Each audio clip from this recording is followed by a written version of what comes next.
하나님 말씀 마태복음 12장 1절부터 8절 말씀입니다. 마태복음 12장 1절부터 8절 말씀 함께 봉독하도록 하겠습니다. 그때에 예수께서 안식일에 밀밭 사이로 가실새 제자들이 시장하여 이삭을 잘라 먹으니 바리새인들이 보고 예수께 말하되 보시오, 당신의 제자들이 안식일에 하지 못할 일을 하나이다. 예수께서 이르시되 다윗이 자기와 그 함께한 자들이 시장할 때에 한 일을 읽지 못하였느냐. 그가 하나님의 전에 들어가서 제사장 외에는 자기나 그 함께한 자들이 먹어서는 안 되는 진설병을 먹지 아니하였느냐. 또 안식일에 제사장들이 성전 안에서 안식을 범하여도 죄가 없음을 너희가 율법에서 읽지 못하였느냐. 내가 너희에게 이르노니 성전보다 더 큰 이가 여기 있느니라. 나는 자비를 원하고 제사를 원하지 아니하노라 하신 뜻을 너희가 알았더라면 무죄한 자를 정죄하지 아니하였으리라. 인자는 안식일의 주인이니라 하시니라. 아멘. 오늘 이 말씀을 가지고 주인을 찾습니다라는 제목으로 함께 말씀을 나누려고 합니다. 오늘 함께 읽은 마태복음 12장 특별히 1절부터 21절까지의 말씀은 안식일에 일어난 두 가지의 사건을 기록하고 있습니다. 바리새인들은 이 안식일에 지켜야 할 규례를 제자들이 지키지 않았음에 예수님께 항의를 하고 있고, 또 예수님은 이 안식일의 참된 의미에 대해서 가르쳐주고 계시는 그런 장면입니다. 오늘은 1절부터 8절까지의 말씀을 함께 읽었는데, 이 말씀 속에서 기록되어져 있는 이야기를 통해 예수님께서 오늘 우리에게 가르쳐 주시고자 하시는 것이 무엇인지 함께 생각해보고 깨닫는 시간이 되기를 소원합니다. 여러분들께서는 안식일 하면 어떤 이미지가 떠오르십니까? 안식일하고 어떤 안식일이라는 말을 들었을 때 떠오르는 어떤 단어나 생각들이 있으십니까? 아마 대부분 주일, 예배드리는 날, 쉬는 날, 꼭 지켜야 하는 날, 이런 것들이 생각이 나실 것입니다. 이 안식일은 하나님께서 이 세상을 만드시고 세상의 모든 피조물들을 만드셨는데, 그 모든 피조물들 중에서 유일하게 인간에게 허락하신 날입니다. 당연한 것처럼 보이지만, 예를 들면 개가 주일은 쉰다고 집을 안 지킨다거나, 사자가 주일이면 사냥을 멈춘다거나, 닭이 주일에는 알을 낳지 않는다는 말은 들어보지 못하셨을 겁니다. 하나님의 형상대로 지음받은 인간에게 하나님께서는 안식, 즉 쉼을 주시고자 만들어 주시고 명령하신 날이 바로 안식일이라는 겁니다. 지난 시간 저희가 살펴봤던 마태복음 11장 28절 말씀에 보면 수고하고 무거운 짐진 자들아 다 내게로 오라 내가 너희를 쉬게 하리라 라고 말씀하십니다. 이제 예수님께로 오라고, 그러면 쉬게 하실 것이다 라고 말씀하시면서 그 진정한 쉼이 무엇인지 가르쳐 주시기 위해서 이어지는 12장 말씀은 이 안식일에 대한 내용으로 연결이 되어집니다. 하나님께서는 이날에 우리가 일상의 삶을 멈추고 우리의 그 열심을 멈추고 하나님께만 집중하기를 원하셨다는 것입니다. 예수님께서 오라라고 말씀하셨는데, 그 오라라고 말씀하신 그 주님 앞에 가는 것이 그 쉼의 안식의 시작인 것이고, 그 주님 안에 머물 때에 우리는 진정한 쉼과 안식을 누릴 수 있다는 겁니다. 하나님께서는 이 창세기를 보면 가장 마지막에 사람을 만드십니다. 그리고 나서 다음 날 비로소 안식하셨다라고 기록합니다.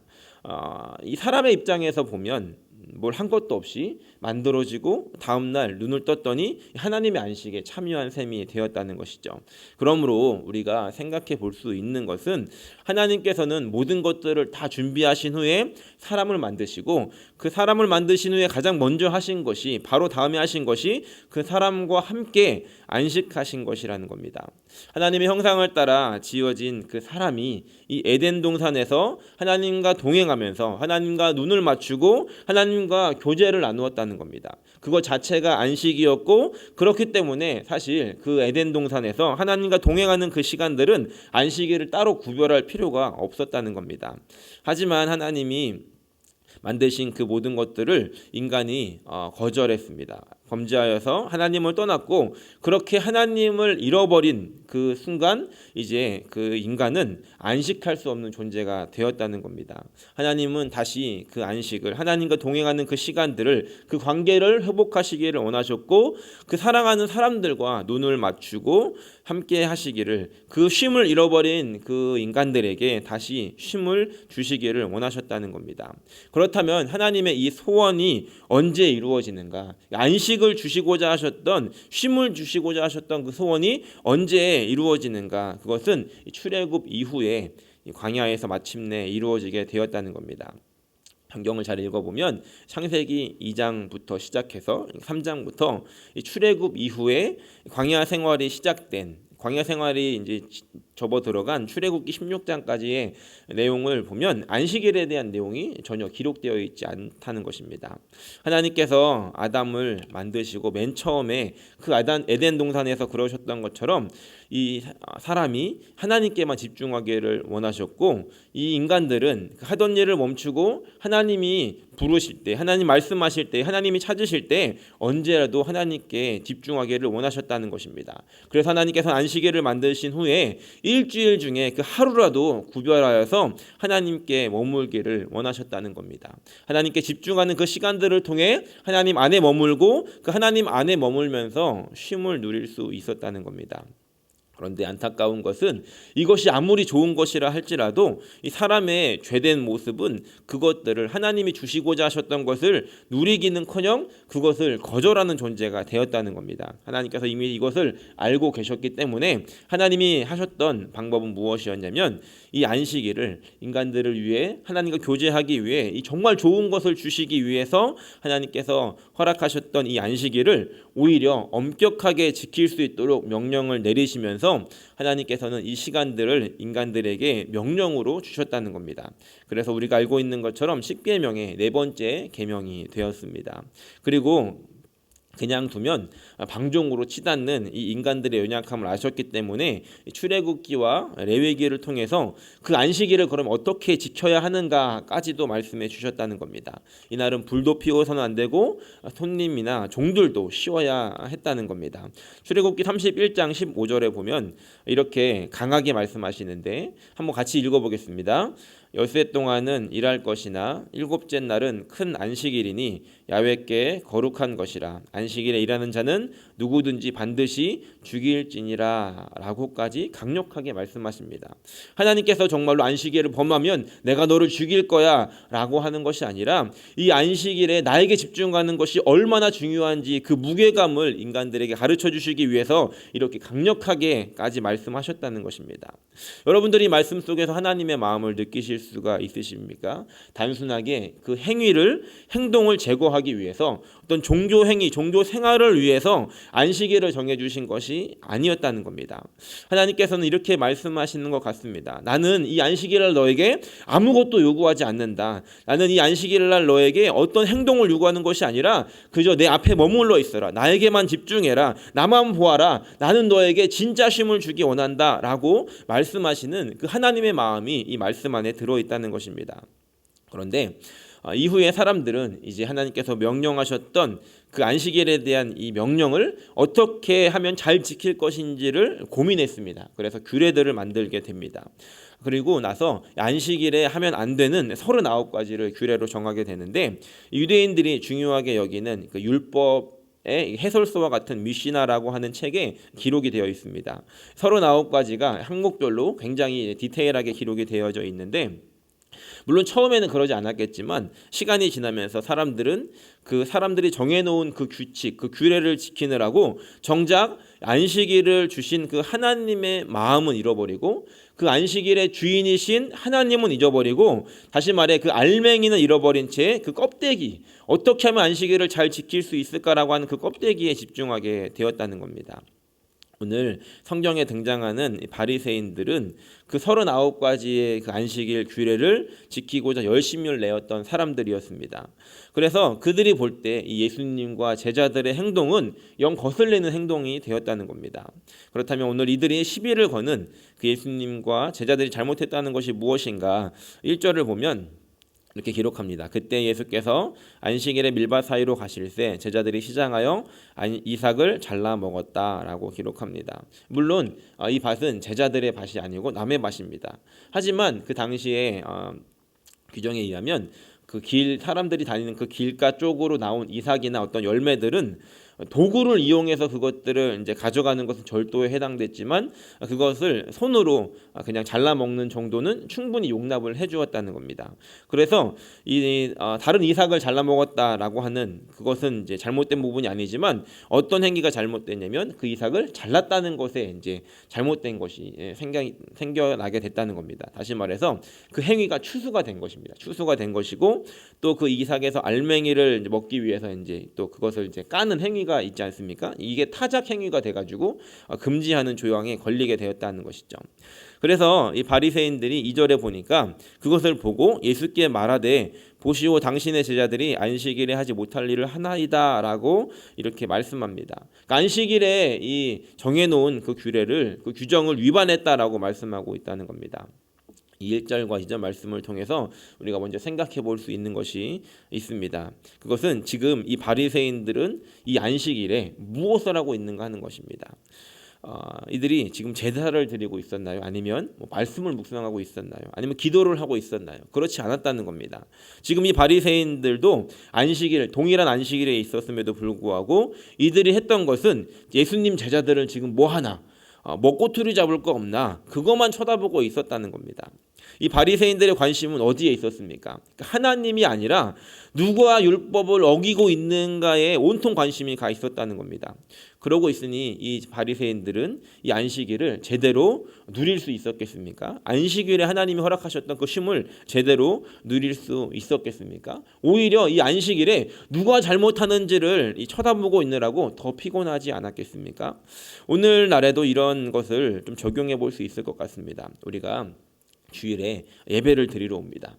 이 예배를 통해서 하나님 안에 안식을 얻고 쉼을 얻고 하나님을 만나기 위해서 오는데 그 예배를 드리러 와서 누가 왔나 안 왔나, 누가 졸고 있나, 누가 늦게 왔나, 누가 딴짓하나 이런 것들에 우리의 눈을 빼앗긴다면 하나님을 놓치게 된다는 겁니다. 예배를 드릴 때에도 찬양이 어떤지, 목사님의 설교가 어떤지, 오늘 스피커 소리는 어떤지, 에어컨은 왜 이렇게 안 나오는지 이런 것들에 신경을 쓰느라고 하나님께 집중하지 못한다라고 한다면 하나님께서 그 시간에 안식을, 그 쉼을 주시고자 하시는 그것들을 하나도 누리지 못한 채 무거운 짐을 메고 더 피로해진 모습으로 교회 문 밖을 나가는 안타까운 일들이 발생할 수 있다는 겁니다.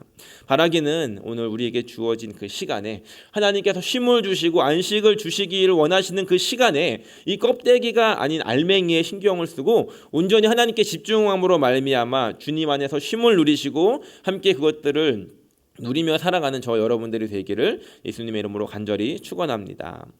3절 말씀부터는 이제 예수님께서 두 가지 예를 들어 설명해 주십니다. 첫째는 다윗이 사울을 피해서 높지역으로 도망갔을 때 급하게 가느라 아무것도 준비하지 못했는데 함께하는 사람들이 시장하게 되어서 기진한 상태가 되어 그때 그곳에 있었던 성막으로 가서 제사장 아히멜렉에게 음식을 달라고 합니다. 그러자 이 아히멜렉이 준비된 음식은 없고 성막에 두었던 이 진설병을 이제 새 것으로 교체하느라 물려낸 그 진설병이 있었는데 이것은 원래 제사장들만 먹는 음식이었습니다. 그런데 이거밖에 없었지만 이거라도 드시겠습니까? 라고 하면서 이제 다윗과 함께한 사람들이 먹었던 것이고 그것에 아무도 문제를 삼지 않았다는 겁니다.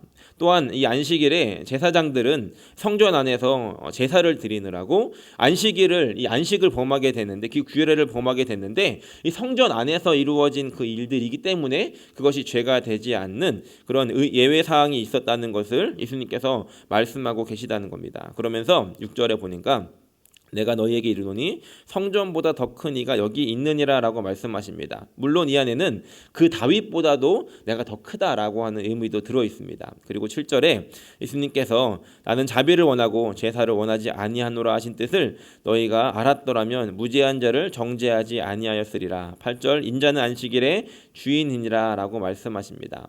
한 가지만 생각해보고 나머지는 다음 시간에 더 나누려고 하는데, 예수님께서 성전보다 더 큰 이가 여기 있다라고 말씀하십니다. 이 안식일의 규례라고 하는 것은 다시 말해 이 예수님 안에서 완전히 자유로울 수 있다는 것입니다. 성전 안에서 안식일의 규례를 범하는 행동이 죄가 되지 않는다라고 한다면, 그 성전보다 더 크신 그 예수님 안에 있는 사람들은 그 규례의 지약을 받지 않는다는 것입니다.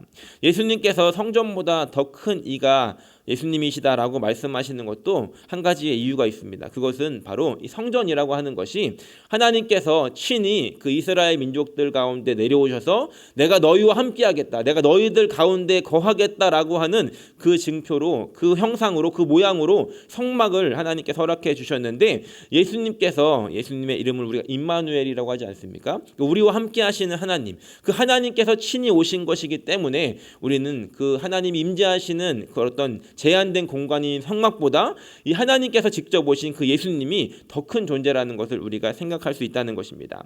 다시 말해서 우리가 이 예수님 안에 있다는 것, 그 예수님 안에 있다는 것은 우리가 쉼을 누리는 것이기 때문에 그 자체가 안식이고, 그것을 위해서 행하는 그 모든 행위들이 의미가 없어진다는 것입니다. 예수님께서 안식일을 통해서 진정으로 원하시는 것이 무엇이었는가? 바로 그 예수님 안에 있기를 원하시는 것이었고, 그 예수님 안에서 예수님과 눈을 맞추고 예수님께 집중하고 하나님과 교제하는 그런 시간들을 하나님께서 원하셨다는 것입니다. 예수님께서는 오늘 안식일의 주인이 바로 나다라고 말씀하십니다. 그리고 사람들에게 그것들을 가르쳐 주시기 원하셨다는 겁니다. 안식일의 주인이 되셨다는 것, 주인이 원하는 대로 해야 된다는 것입니다. 이 주인이 원하셨던 것은 그 안에 머무는 것이고 그분에게 집중하는 것입니다. 율법은 바로 그것을 어떻게 할 수 있는지를 돕는 도구이지, 그것에 집중한 나머지 정작 주인이 원하시는 것을 놓친다라고 한다면 주인의 마음을 잃어버린 채 주인을 기쁘시게 할 수가 없다는 것입니다. 바라기는 오늘 우리의 삶 가운데 이 하나님의 마음을, 예수님의 마음을 우리가 생각해보고 이해하는 시간이 되기를 소원합니다. 너무나 감사하고 너무나 놀라운 은혜는 무엇인가?